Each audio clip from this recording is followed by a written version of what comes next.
नमस्कार दोस्तों, ईरान पर अमेरिकी इजरायली हमले का 17वां दिन है और आज जंग से जुड़ी ऐसी कौन सी जानकारियां हैं, खबरें हैं जो आपको जाननी चाहिए। इस वीडियो के जरिए ऐसी 10 जरूरी जानकारियां आप तक पहुंचाने की कोशिश करूंगा। जैसे अमेरिकी राष्ट्रपति ट्रंप ने किन देशों को कहा कि तुम सबने अगर युद्धपोत नहीं भेजा तो, और जिन देशों को कहा उन देशों की क्या प्रतिक्रिया है। क्यों ट्रंप की यह नौबत आ गई कि ईरान से लड़ते हुए बाप बाप कर रहे हैं, बिहारी भाषा में कहूं, और दुनिया के देशों को वहां बुला रहे हैं। लेकिन क्या दुनिया के देश वहां जाने की तैयारी कर रहे हैं? इजराइल के प्रधानमंत्री नेतन्याहू को क्यों वीडियो के जरिए कहना पड़ा मैं जिंदा हूं कॉफी शॉप पर आकर? और क्या अगर ये कह रहे हैं मैं जिंदा हूं तो लोग ऐसा मान रहे हैं क्या? समझने की कोशिश करेंगे इसी वीडियो में। ईरान ने दागी घातक सेजिल मिसाइलें, मिसाइलों की लगातार खेप दागी जा रही है। उसमें एक घातक मिसाइल, बैलिस्टिक मिसाइल दागी गई। क्या है इस मिसाइल के मायने, और इसके बाद भी ईरान की तरफ से लगातार जो मिसाइलें दागी जा रही है उसके बारे में जानकारी। ईरानी नेवी की बड़ी चेतावनी, यूएस के एक वॉरशिप को निशाना बनाने की चेतावनी दी है। तो इसका क्या मतलब है? फुजेरा पोर्ट पर तेल की लोडिंग क्यों बंद हुई? हमले की बड़ी तस्वीर आई है, ईरानी हमले की, इस पर भी आगे बात करेंगे। ईरान युद्ध लंबी लड़ाई के लिए तैयार, ईरानी विदेश मंत्री ने कहा। तो इसका क्या मतलब है? यूएई पर ईरान के ताबड़तोड़ हमले, यूएई को क्यों टारगेट कर रहा है ईरान? ईरान की हिरासत में 50 जासूस, कहां से आए जासूस? 40 साल बाद यूएस को मिला मूर्ख राष्ट्रपति। एक अमेरिकी सीनेटर ही कह रहा है ट्रंप के लिए कि 40 साल बाद ऐसा राष्ट्रपति आया है जिसने अमेरिका को जंग में झोंक दिया, ईरान के खिलाफ उतर गया। चाबार अमेरिकी हमले की खबर है कि अमेरिकी हमले ने चाबार पोर्ट के पास हमला किया है। इसको भी समझने की कोशिश करेंगे। लेकिन वापस लौटते हैं सबसे बड़ी खबर पर कि ट्रंप ने कई देशों को कहा, नेटो देशों को, कि आप सब लोग अपने अपने वॉरशिप लेकर स्ट्रेट ऑफ हॉर्मुज में अमेरिकी जो बेड़े हैं उनके साथ आए और ईरान को सबक सिखाएं, या सेफ पैसेज बनाने के लिए ईरान को मुंहतोड़ जवाब देने के लिए आप सब इसमें शामिल होइए, क्योंकि आप सब वहां से जो तेल स्ट्रेट ऑफ हॉर्मुज से गुजरता है उस तेल को आप खरीदते हैं, उसके लाभार्थी हैं। परसों ये ट्रंप ने कहा था, और ये भी उसके पहले कहा था कि हमने तो उनकी मिलिट्री 100% खत्म कर दी। लेकिन क्या हुआ है? ट्रंप ने ब्रिटेन, फ्रांस, जर्मनी, इटली जैसे देशों को तो ये कहा ही, गुहार लगाई। जैसा मैंने शुरू में कहा, बिहार में कहते बाप बाप कर गए, तो बाप बाप कर गए ऐसा लग रहा है 17वें दिन, 16वें दिन या 15वें दिन से, कि अब उन्हें दुनिया के जो बाकी देश हैं उनको बुलाना पड़ रहा है। जैसे होता ना, मोहल्ले का दादा दूसरे मोहल्ले में गया दादागिरी करने, उसे लग रहा था उस मोहल्ले में जो दादा है उस पर हम भारी पड़ेंगे। दरअसल वो भारी था भी, वो 25-50 लोगों को लेकर गया और उस मोहल्ले में फंस गया। उस मोहल्ले के लोगों ने इन 50 दादा वाले गैंग के मुकाबले 5-7-10 लोग थे, लेकिन उन्होंने ऐसी तैयारी कर रखी थी कि दादा को उस मोहल्ले में घेर लिया। अब दादा उस मोहल्ले में फंस गए हैं जाकर, तब दादा अपने तमाम रिश्तेदारों को, मित्रों को, दुनिया भर को फोन कर रहे, भैया तुम भी आ जाओ, हम तो यहां फंस गए हैं, अब तो हम इस मोहल्ले में घिर गए। कुछ ऐसी स्थिति ट्रंप की हो गई है। स्ट्रेट ऑफ हॉर्मुज में ट्रंप घिर गए। अब घिर गए ट्रंप मतलब खुद नहीं, उनकी सेना, अमेरिका घिर गया है। तो अब उन्हें लगता है कि किस तरह से यहां निकले, और किस तरह से यहां ईरान, जो स्ट्रेट ऑफ हॉर्मुज के पास जहां ईरान बहुत मजबूत स्थिति में है, जो बार बार कह रहा है यहां से अमेरिका और इजराइल की किसी भी कार्गो शिप को, तेल टैंकर को गुजरने नहीं देंगे, तो वहां कैसे हम ईरान को पीछे धकेलें या ईरान को मजबूर करें कि वो स्ट्रेट ऑफ हॉर्मुज में अपनी दादागिरी बंद करे। तो अमेरिका ने कई देशों को कहा। इसका क्या जवाब आया वो हम आगे बताते हैं। इन देशों की तरफ से क्या खबर है? दिलचस्प बात, अमेरिका ने चीन से भी गुहार लगाई। चीन से अमेरिका की क्या दुश्मनी कितनी है हम सब जानते हैं, और चीन ईरान का साझेदार है, स्ट्रेटेजिक पार्टनर है। स्ट्रेट ऑफ हॉर्मुज होके जो तेल आता है उसमें 90% तेल चीन में जो जाता है वो ईरान से आता है। खैर, तो फाइनेंशियल टाइम्स में, लंदन के अखबार में, ब्रिटेन के अखबार में आज इंटरव्यू छपा है एक ट्रंप का।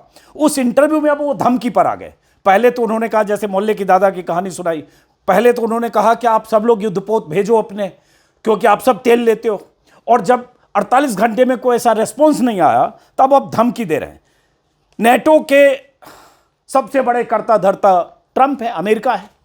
सबसे ज्यादा बजट अमेरिका का है, देश उसके सदस्य हैं, लेकिन उन सदस्य देशों के साथ ट्रंप का व्यवहार हमेशा ऐसा लगता है जैसे द्वितीय दर्जे का करते रहे। ग्रीनलैंड के मुद्दे पर चाहे ब्रिटेन के प्राइम मिनिस्टर हों, चाहे और जो छोटे नॉर्वे, स्वीडन और बाकी देश हैं, उन देशों के हेड ऑफ स्टेट के साथ किस तरह से बर्ताव करते रहे, फ्रांस से लेकर इटली तक दुनिया जानती। लेकिन इन्होंने इस इंटरव्यू में कहा, क्या धमकी दी, धमकी कहां तक पहुंची।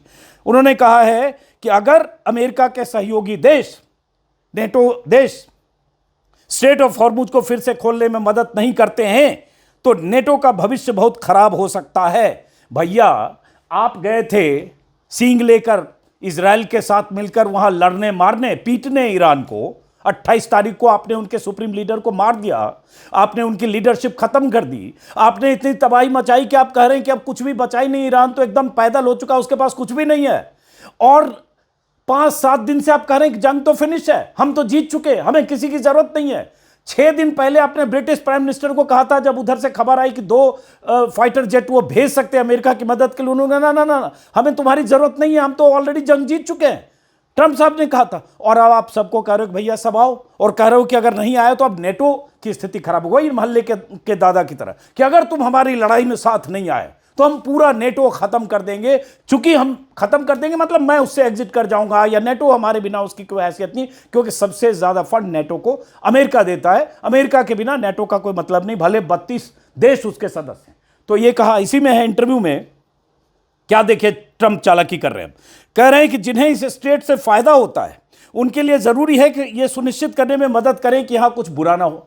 भैया, आप टांग अड़ाने गए थे, सींग लड़ाने गए थे, तो आपने क्या फ्रांस, जर्मनी, इटली, ब्रिटेन और बाकी जो भी देश हैं, नॉर्वे हो, स्वीडन हो या जापान हो, या जिनसे गुहार लगा रहे चीन से, क्या इन सब से पूछ के गए थे कि हम जा रहे हैं पटक पटक कर मारेंगे ईरान को, लेकिन अगर वो पलट के हमें मारने लगा, या पलट कर ईरान अगर हमें नुकसान पहुंचाने लगा, या ईरान हमारे सामने शिकस्त खाने को तैयार नहीं हुआ, या ईरान को हम धूल नहीं चटा पाए, तो तुम सब भाई लोग दौड़ते हुए आ जाना पीछे पीछे। पूछ के गए थे? नहीं गए थे। अब फंस गए स्ट्रेट ऑफ हॉर्मुज में, चूंकि ईरान की पेशबंदी ऐसी है और वहां 32-33 किलोमीटर का स्ट्रेट है जहां से हर रोज 100, 125, 150 के आसपास जहाज गुजरते हैं। दुनिया के 20% तेल उसी रास्ते से होकर आता है, बहुत बर्बाद कर चुके हैं। अब ट्रंप साहब इस तरह की अब फिर बार्गेनिंग, ब्लैकमेलिंग, कि अगर ये नहीं करोगे तो ये होगा। उसी में कहा कि अगर कोई प्रतिक्रिया नहीं आती है या प्रतिक्रिया नकारात्मक होती है तो मुझे लगता है नेटो के भविष्य के लिए बहुत बुरा होगा।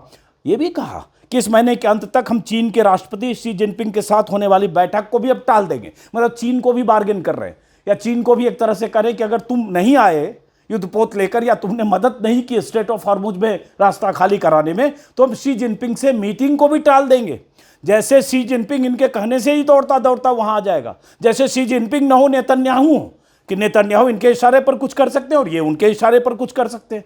तो ये है। उसमें उन्होंने कहा मुझे लगता है चीन को भी मदद करनी चाहिए, क्योंकि चीन 90% तेल की आपूर्ति इन्हीं स्ट्रेस से लेता है। भाई, चीन तो पहले से ले रहा है, ईरान को मदद भी कर रहा है, बल्कि अमेरिका के खिलाफ लड़ाई में भी चीन और रसिया पीछे से बैकडोर से मदद कर रहे हैं। चीन उनका हर तरह से पार्टनर है। ईरान डंके की चोट पर कर रहा है कि चीन हमारा दोस्त है, रूस हमारा दोस्त है। तुम जो दोस्त है उसका, ईरान का, उस दोस्त को भी पुकार रहे हो इस जंग में कि हमारे साथ आ जाओ, भले तुम ईरान के दोस्त। ये भी जानते हैं कि चीन ईरान का दोस्त है।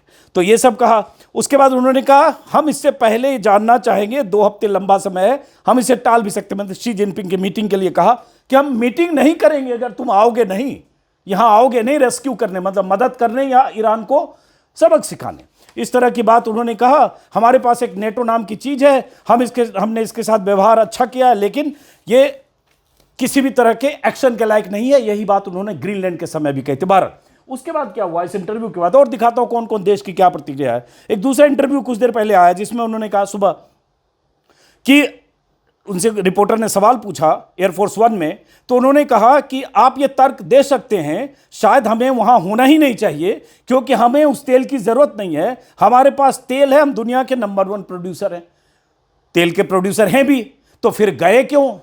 और गए तो आप लड़ो, आप क्यों सबको पुकार रहे हो, सबसे गुहार लगा रहे हो, मनवार कर रहे हो कि हम तो फंस गए स्ट्रेट ऑफ हॉर्मुज में। आपने 2500 मरीन, कई युद्धपोत और पूरी आपने तैनाती कर रखी है। खबरें 3 दिन से आ रही है कि 7th फ्लीट भेज सकते हैं। अब मदद मांग रहे हैं और आखिर में उसी इंटरव्यू में कहते हैं मैं मांग कर रहा हूं कि यह देश आगे आए और अपने ही क्षेत्र की रक्षा करें, वहीं से उन्हें ऊर्जा मिलती है, इसलिए उन्हें हमारी मदद करनी चाहिए। मतलब अब सब देशों से कह रहे हैं आओ हमारी मदद करो, तुम यहां से तेल लेते हो इसलिए हमारी मदद। भैया जो तेल लेते हैं और जिनको तेल की जरूरत है, जिनका तेल स्ट्रेट ऑफ हॉर्मुज से आता है, वो तो लड़ने नहीं गए थे।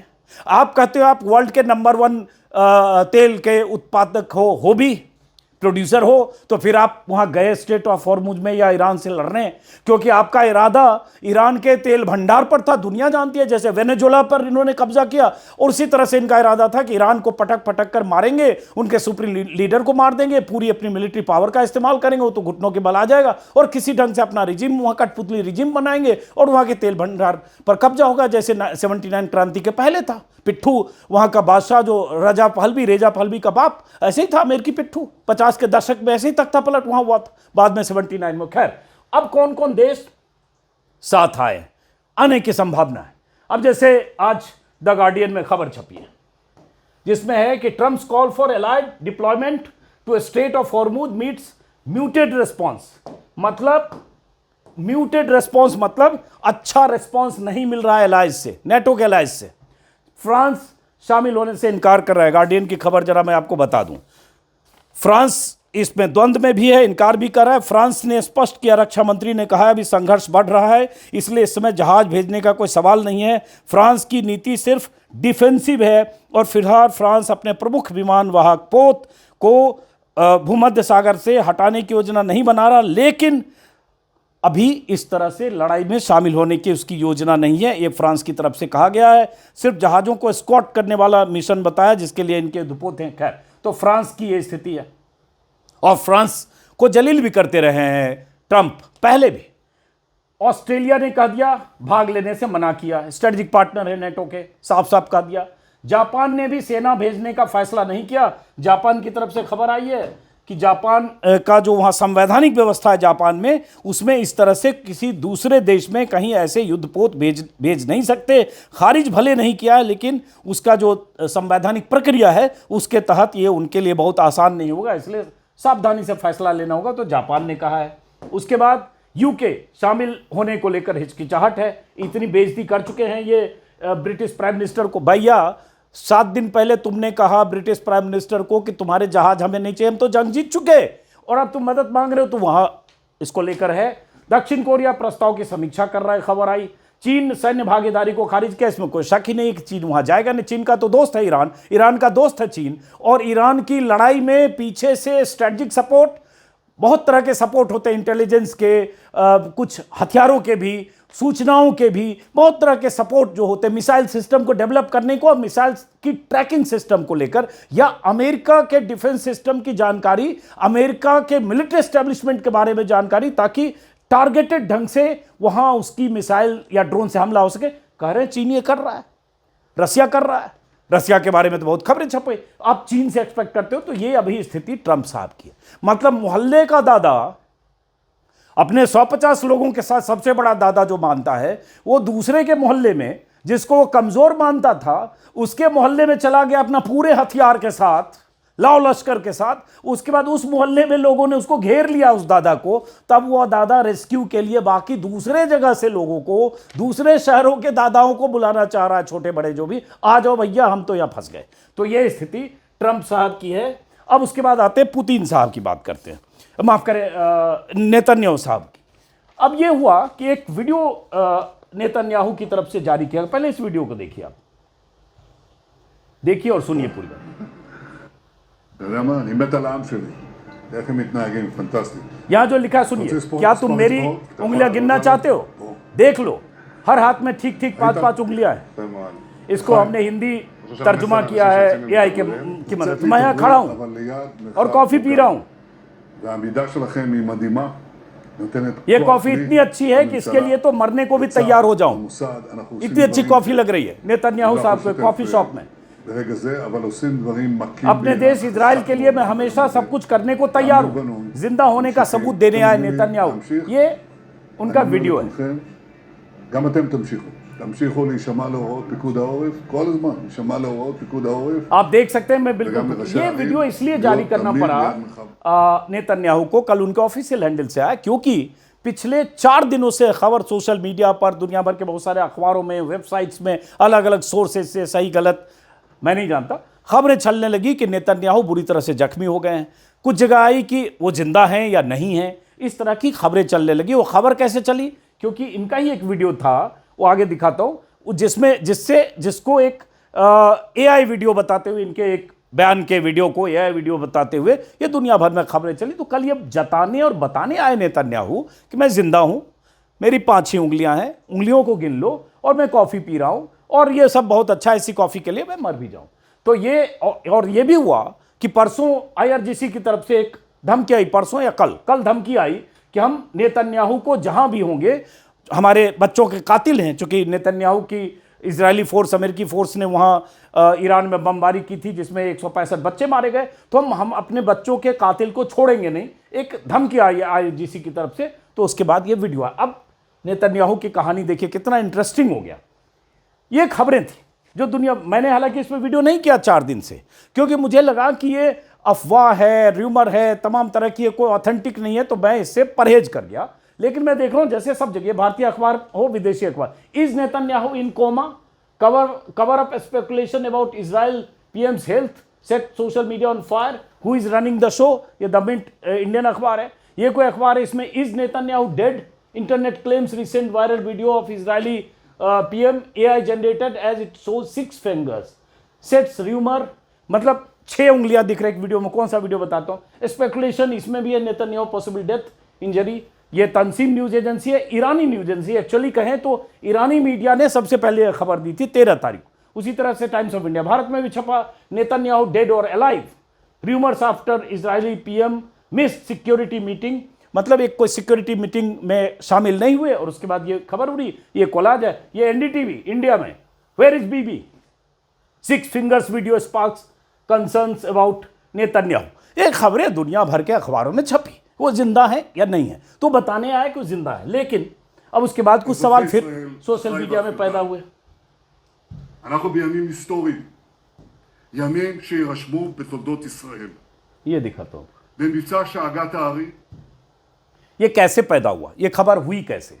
पहले तो यहां नेतन्याहू का वही वीडियो देखा जिसमें वो ऐसे करके 5 उंगलियां वो दिखा रहे हैं कि 5 उंगलियां इस हाथ में, 5 उंगलियां उस हाथ में, हाथ में कॉफी का कप है।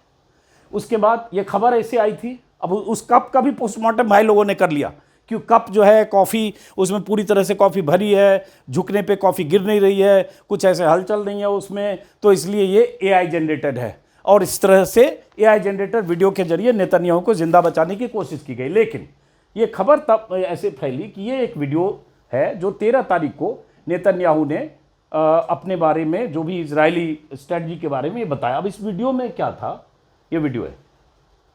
अब इस वीडियो में नेतन्याहू जिस तरह से बात, इसी वीडियो में कहा गया कि उनकी एक हाथ में 6 उंगलियां दिखती है। दरअसल मैंने देखने की, समझने की कोशिश की, तो मुझे लगता है कि वो एक ब्लर भी हो सकता है कि मोशन में 5 से 6 उंगलियां दिखे, ऐसा ब्लर हो सकता है। एक जगह इसी वीडियो में है, ये देखिए यहाँ पे, क्योंकि यहां देखिए उनकी 6 उंगलियां नहीं दिख रही है।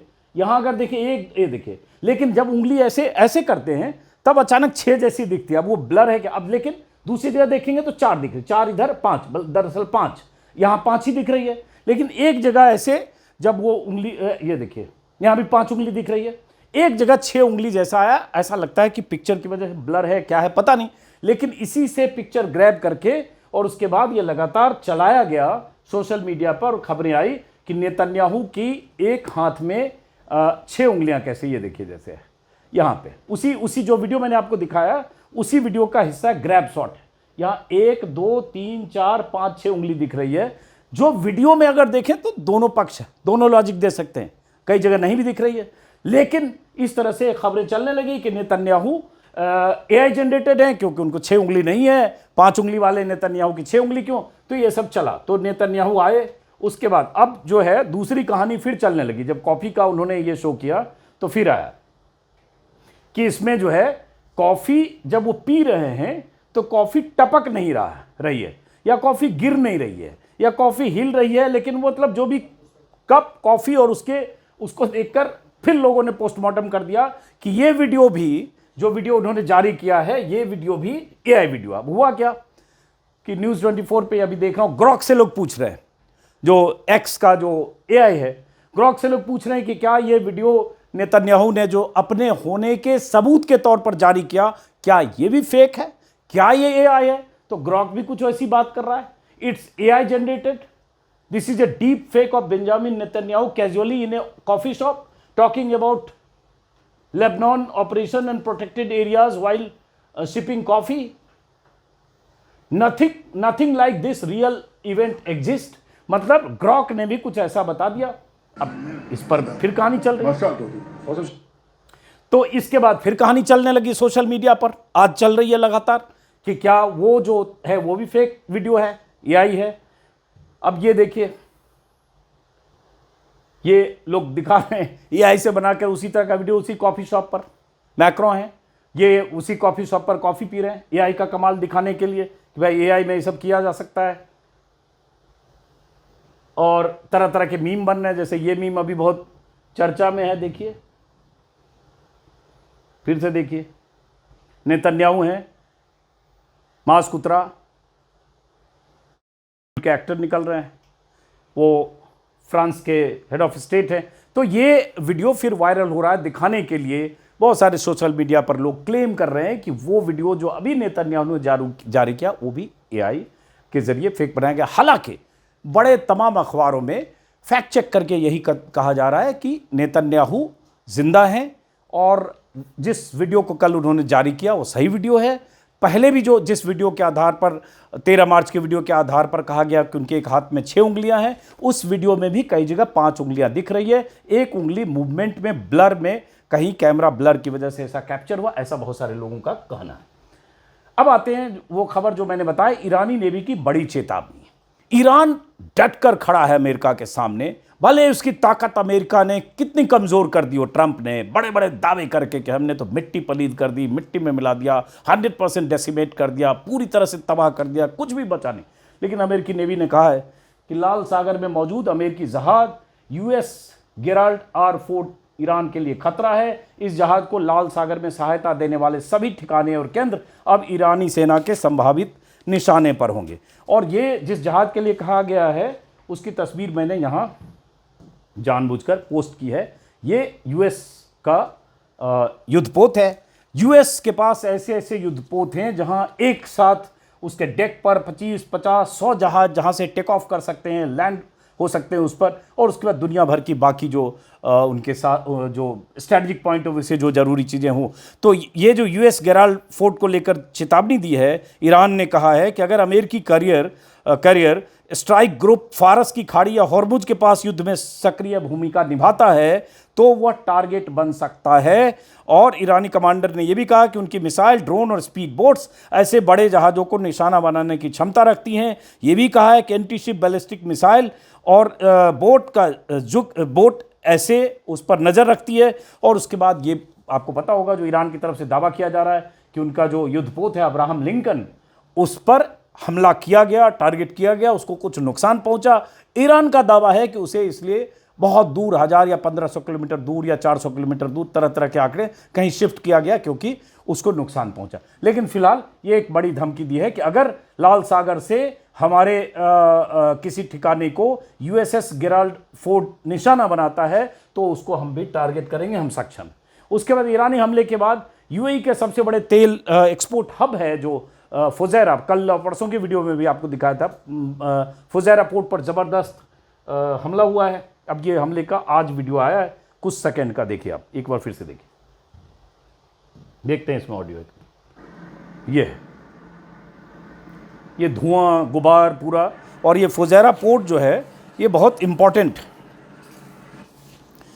यूएई का सबसे बड़ा तेल भंडार वाला ठिकाना है। यहाँ से स्ट्रेटजिक तौर पर सबसे अधिक यूएई में जो जहाँ से तेल निर्यात होते हैं वो ये जगह है। और इसके अलावा भी कुछ टारगेट वैसे ईरान की तरफ से किए जा रहे, जबल अली फोर्ट और खलीफा फोर्ट। लेकिन ये यूएई के लिए बहुत बड़ी चिंता की बात है जिस तरह से टारगेट किया गया। और ईरान, ये खबर आज रॉयटर्स पे जो छपी है, जो जिसका जिक्र कर रहा हूँ, ये खबर है। और ईरान अगर देखें तो लगातार अब यूएई को चेतावनी दे रहा है कि चूंकि तुम्हारी ज़मीन का इस्तेमाल, तुम्हारे लैंड का इस्तेमाल यूएस मिलिट्री के लिए, यूएस बेस के लिए किया जा रहा है और हमारे ठिकानों पर या ईरान पर हमला किया जा रहा है, इसलिए अब हम भी जवाबी कार्रवाई करेंगे और जहां भी होगा अमेरिकी एस्टैब्लिशमेंट किसी भी तरह का उसको निशाना बनाएंगे। इसलिए बार बार कर रहा है, अपील कर रहा है यूएई से कि यूएई के लोगों से कि आप ऐसी जगह को खाली करें क्योंकि हमारे पोटेंशियल टारगेट हो सकते हैं। बहरहाल एक बड़ा नुकसान यूएई को किया है। दुबई और आसपास वेस्ट एशिया के देशों को भी लगातार टारगेट कर रहा है इसी ढंग से ईरान। उसके बाद एक खबर आई, देर रात आई या सुबह आई, कि ईरान ने इजराइल पर दागी 54वीं खेप। हालांकि दूसरी खबर भी आ गई 55वीं खेप की, लेकिन 54वीं खेप में एक खबर आई कि इजराइल पर ईरान ने जो बैलिस्टिक मिसाइल दागी है, सेजिल नाम है इसका, IRGC की तरफ से क्लेम किया गया, जो पहली बार दागी गई। 2000 किलोमीटर की इसकी रेंज है और इसे डांसिंग मिसाइल कहते हैं क्योंकि मिसाइल अपने रास्ता और दिशा बदलते हुए मिसाइल जाता है ताकि इंटरसेप्टर या एयर डिफेंस सिस्टम उसको पकड़ ना सके। इस तरह से इस मिसाइल को डिजाइन किया गया है। ये मिसाइल दागी गई, ये दावा किया गया। सेजिल मिसाइल की तस्वीर है जो बहुत ही खतरनाक मिसाइल मानी जाती है।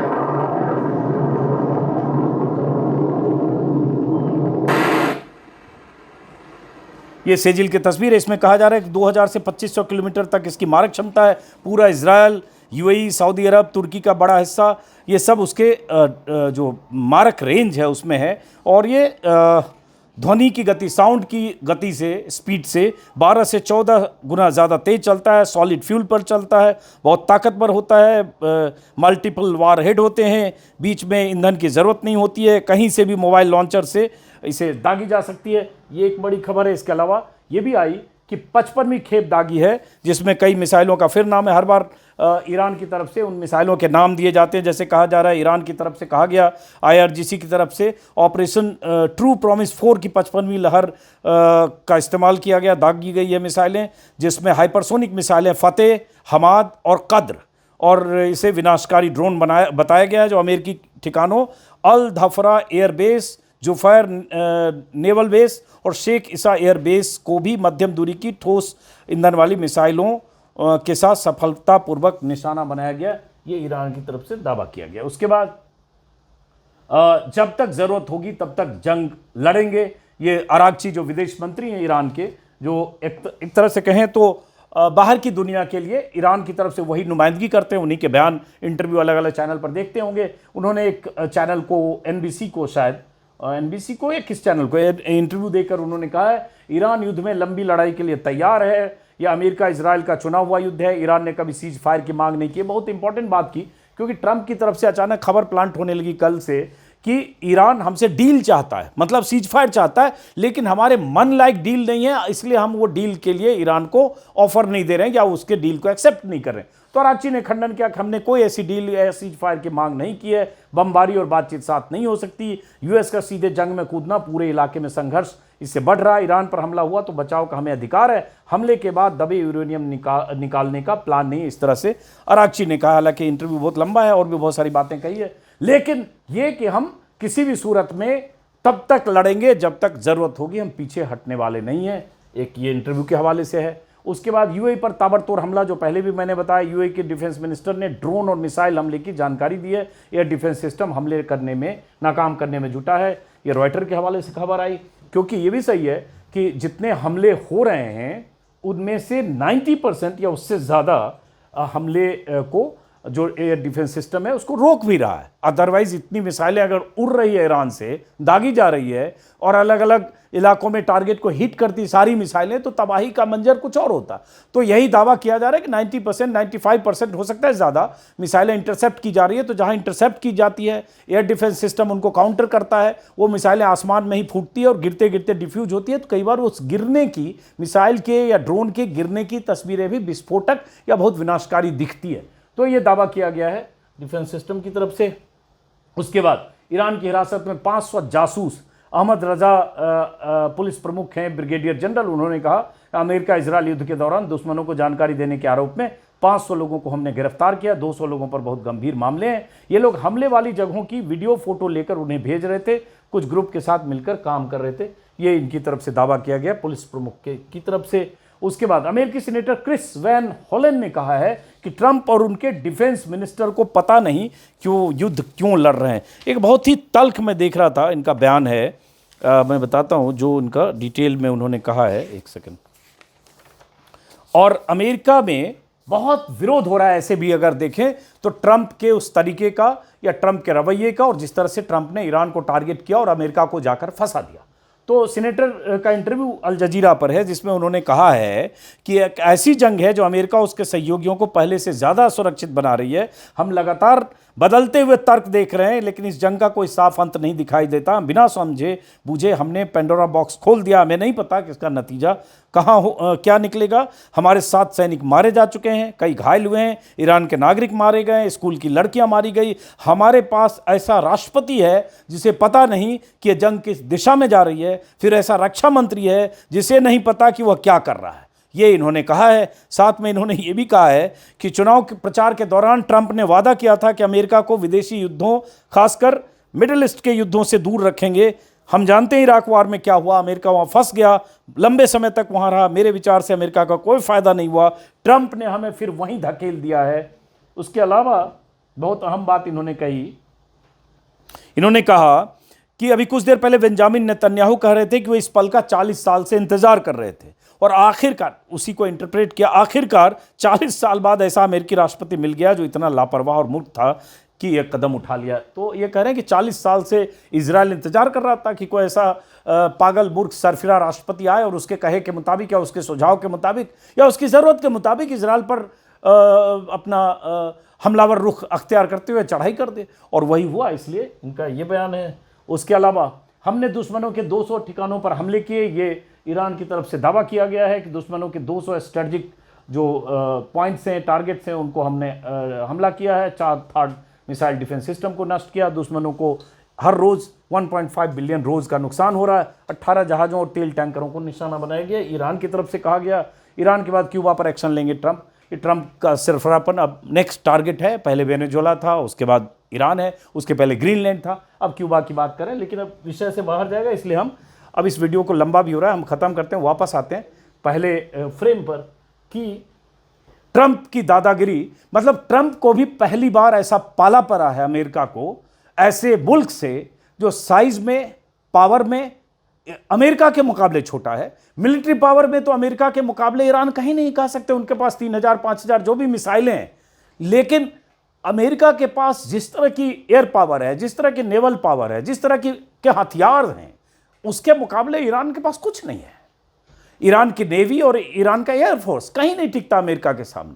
दरअसल इजराइल के एयरफोर्स के सामने ईरान का एयरफोर्स नहीं टिकता। बावजूद इसके 90 मिलियन आबादी वाला ईरान, 9 करोड़ लोगों की आबादी वाला ईरान अपने बुलंद हौसले के साथ, अपने मुल्क में इजाद किए गए, तैयार किए गए मिसाइलों के साथ, तमाम तरह के हथियारों के साथ, हौसले और जज्बे के साथ अमेरिका को मुंहतोड़ जवाब दे रहा है। और इस जवाब की ट्रंप ने अपेक्षा नहीं रखी होगी। और यही स्थिति हो गई ट्रंप की कि कितने तरह के बयान बीते 10 दिनों में ट्रंप लगातार 12 दिनों से दे रहे। जंग क्या 17 दिन हुए, और अंत में ट्रंप को लग रहा है कि अब तो हम फंस गए स्ट्रेट ऑफ हॉर्मुज में, और अब फंस गए तो अब हमें वहां से रेस्क्यू कराने के लिए बाकी लोग। लेकिन वहाँ डर क्या है? बहुत पतला संकड़ा 32 किलोमीटर की चौड़ाई वाला स्ट्रेट ऑफ हॉर्मुज है। वहाँ उनकी जिस तरह से नेवी है ईरानी, अंडरग्राउंड उनका कुछ ऑपरेशन का सिस्टम बना रखा होगा। वहाँ किसी तरह से शिप पर अटैक करने के उनके पास अपने तरीके उन्होंने बनाए होंगे।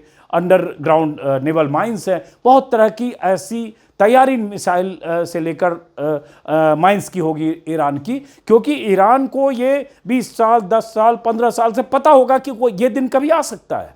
तो इसलिए ईरान ने इसकी तैयारी दशकों से की होगी, 20 साल 23 साल 40 साल से की होगी। ईरान इराक वार के बाद की होगी, क्योंकि इजराइल से ईरान का झगड़ा कोई नया है नहीं। और पिछले साल जून में जब 12 दिन की जंग चली तो उसके भी 8 महीने हो गए। ईरान ने ऐसी तैयारी कर रखी है, उसे अंदेशा रहा होगा कि ये लड़ाई आखिर में स्ट्रेट ऑफ हॉर्मुज पर आएगी। वहाँ लड़ाई आई है, अब अमेरिका को ये देखना है कि उससे निकलें कैसे, स्ट्रेट ऑफ हॉर्मुज तक पहुँच जाएँ तो क्या करेंगे, और अगर यहाँ से जंग से एग्जिट करें तो क्या करेंगे। ऐसे बहुत सारे सवाल हैं, बहुत तरह के कयास हैं। फिलहाल इस वीडियो को यहीं ख़त्म करते हैं। जो भी खबरें आएगी बताता दिखाता रहूँगा। नमस्कार।